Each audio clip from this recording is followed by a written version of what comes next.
Guys, it's me, Sally. Today I wanted to talk about a little bit when you're contemplating on making a change. So you're in this spot in your life where you've kind of seen or you're starting to realize something that's been going on for years, right? And you're just sick and tired already. You're just sick and tired of just living a certain way or being a certain way. And now you're contemplating, should I do different? Or you're contemplating, is this for me? Is it possible? Can it happen? But then what happens is that the very minute that you're coming through this realization of something that is better for you, that it's actually what you truly want inside, you have this little voice telling you, oh, but it's going to be so hard. It's going to be so difficult. Can you really push through? Can you really do it? Is it really worth it? And it almost nudging you off of this thought, this feeling that you just got, into going back to what once was. And but that's not best for you, right? So here it is, giving you all these little doubts and these little crumbs of, it's okay, just go back to your comfort zone, it's fine. So I'll use, for example, losing weight. For me, for a very long time, I wanted to lose weight. And a lot of time when I was in that path or that journey of contemplating the change, is all the things around you. You go to a family gathering, and the first thing they say, they don't even greet you. It's literally, you open the door and you walk into the house, and the first thing they say is, wow, you're so fat. Oh, you gained so much weight. Are you pregnant again? So a lot of situations where you're really thinking, and then you're in this position, it's sometimes when those uncomfortable statements or situations come up, and then you feel that the little bit of energy that you've gotten is just depleted. And then you go back to, you know what, I'm just, it's whatever, and you go back to continue to eat your sorrows, or hide in your room, or wear the big clothes, because if you put on the big clothes, then they can't really see how big you are, and then you continue on eating, and so forth and so on. I know this for my very self. I always used layers and layers of clothing, and I always hid. But in reality, bottom line, I was hiding my pain. I was hiding my suffering. So I also felt unheard. I also felt unseen, right? So what happened is, I wanted to feel seen in a way. So at the same time that you're hiding this part of you that makes you feel so uncomfortable, you want to feel heard, you want to feel big. So you also accumulate the weight, because in your mind you feel like you don't matter, you don't feel that you're significant, you don't feel that you're seen by those that are supposed to love you, are supposed to be there for you. But in reality, what I failed to realize then is, was I loving myself? Was I seeing myself? Was I taking the time to see how beautiful my soul is, to see that I did matter, because I mattered to me.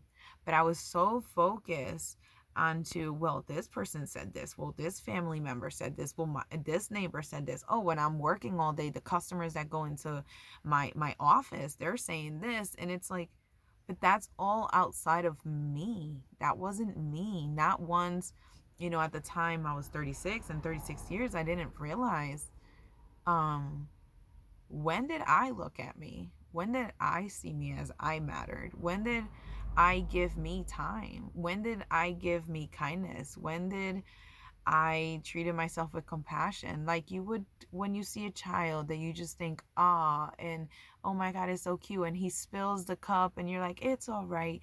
Where is that for you? When have you done that for yourself? Have you ever done it for yourself? Think about it, you know? So then, in this situation, in this realization, right, when I come through, like, I do want change and I do want different, I realized that it wasn't so much what I was eating. It wasn't so much the activity. I was working two jobs. I was killing myself. I was up at 5 in the morning, going to sleep 11 o'clock at night, you know, 5 in the morning doing 3 carpools and going, opening an office and working in an office till 4 o'clock, to drive to my second job to work from 4:30 to 10 o'clock at night, picking up boxes. And I was working in retail, my second job. My first job was as an insurance agent, and then to come home to it's a 3-floor unit where I lived. And it was like going from the top floor to the basement to do the laundry and folding the laundry and putting the laundry away, and cooking and cleaning and doing school projects. And I was very active. So, and my kids had football and basketball and all this, swimming, and I very active individual. So it didn't have anything to do with that. It was really the fact that it was the way I saw myself, the way I was speaking to myself.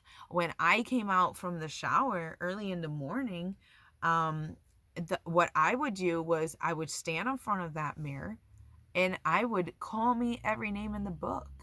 And I would describe to myself how ugly and horrendous, how, because some people wanted to call me the B word. And I would say, oh, you're such a B word, or the ice queen. I was like, oh, I'm such an ice queen.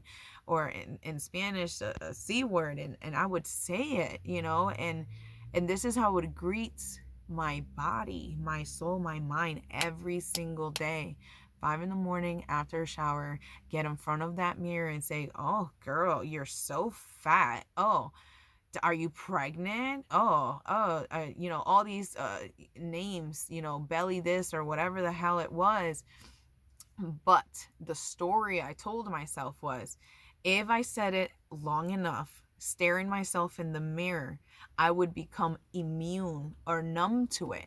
So when I would step out to the outside world, right, it wouldn't affect me, because I already said it so much to myself that I trained it. So when they would say it to me, I can hide behind my smile. I can hide behind their comment and say, it's nothing, it's just boys being boys, or it's just, families always like that. These are the lies that we give ourselves, the excuses, without realizing that the power, I gave it away. I gave it away the minute I spoke to myself in the mirror that way.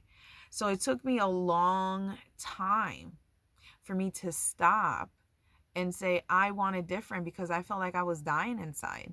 So what I did was I wrote myself little notes, and in the morning after a bath or shower, I would go in front of that mirror and I would talk to me, the me who I knew I was, the me that I've always been. And I was just hiding based on the sticky notes that I got from what other people called me, or as other people were so used to talking to me. And I made it, I believe that, oh, it's okay, it's family, whatever. No, it's not okay.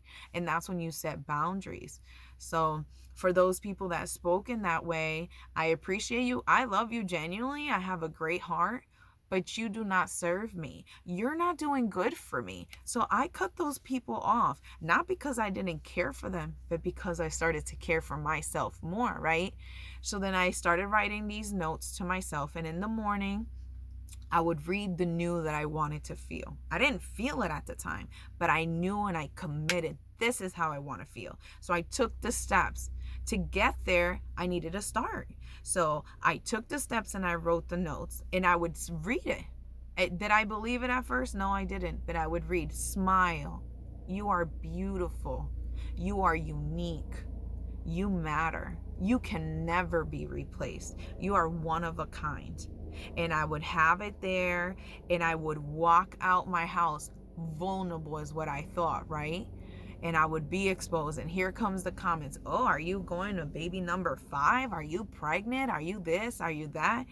When pregnancy should be a beautiful thing, but that's a different topic. In any case, I was healing the wound, and I was open. And when that statement was said, when that pain was there, what I would do is, I felt heartbroken because it was raw and it was real and it was my life. I would run up to my mirror and read those notes that I had for myself. And I would read them as I was crying, with all the aches and the pain and all the uncomfortable emotions that were within me. But I looked at those notes, And I told myself, it's almost like I detached, like a Velcro. I was detaching. So you have to really pull, right? There has to be force to detach that Velcro from what once was, to releasing myself to what I am, all on my own, whole and complete, all on my own. So I would go to those notes and I would read them with tears coming down my eyes. Sometimes I would get on my knees and pray to God or whatever at the moment, to the higher power, source energy, the vortex, whatever you want to call it. But I did. And I would read those notes, and the more I did it, the more it came to me, because my focus was read them, but believe it. And I couldn't believe it at first. But then here comes 2 weeks in of doing it, and 3 weeks in of doing it. And bit by bit, I did start smiling and actually felt the smile. I did start seeing that I was unique and believed that I was unique. And so far, the healing began because I went through the Velcro week after week after week with the pull and the tug until it happened. And I no longer was who that they made me out to be, the way they identified, but instead I became who I always been and who I identified with myself.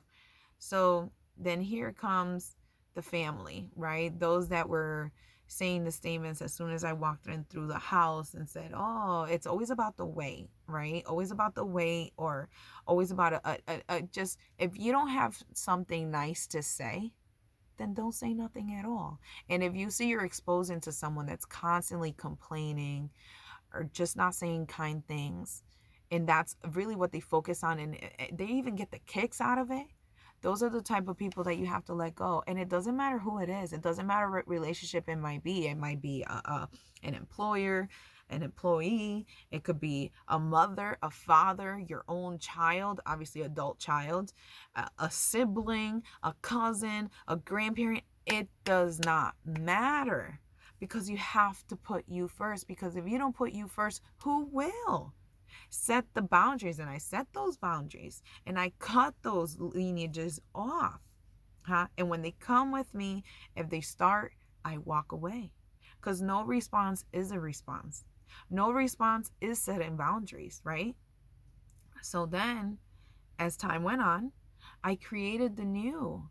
And because I then felt seen by me, and I started loving me, guess what? I didn't need to make myself big. So in my subconscious, that was no longer a need. So the weight actually started shedding off. And because I started loving myself, I started wanting to dress better, or more comfortable in my own skin, not putting all these layers. I used to put 3 shirts on every day. Every day. The undershirt, the shirt, and the little overall thingy every day. And I stopped that. And the other thing is, I started watching what I was eating, and I noticed, the food that I would eat, and it would make me feel heavy or tired. It's the same as you cleanse and you declutter the people that talk negative. The food, that's how you tell the difference. They might not speak, but your body feels it. So when I ate something and I felt so heavy that, now I'm ready for a nap or a sleep, that's not the type of food I need in my body. And I started changing for what makes me feel awake, what makes me feel like the sun, like spring, what makes me feel like to jump and joy and dance and have fun and just be active with my children. And that's what I started picking up. And not because I was forced to, and not because I had the mindset of a diet, but because I had a mindset of a lifestyle, because I had a mindset and the focus of how I wanted to feel, and it reflected. Once I felt it inside, it automatically came out to light in the outside, and then boom, there goes 50 pounds. And it's beautiful. So I just wanted to share that with you today. If you're in the moment of thinking of transitioning, all it takes is one step, and it's going to be the most uncomfortable step. But focus on your ultimate goal. Focus on where your direction is going, and take whatever measures, whatever steps, whatever works for you to make it happen. Set a reminder on your phone, on your door on your way out, on your computer screen, whatever. But start today. I hope this helps. Take care, guys. Bye.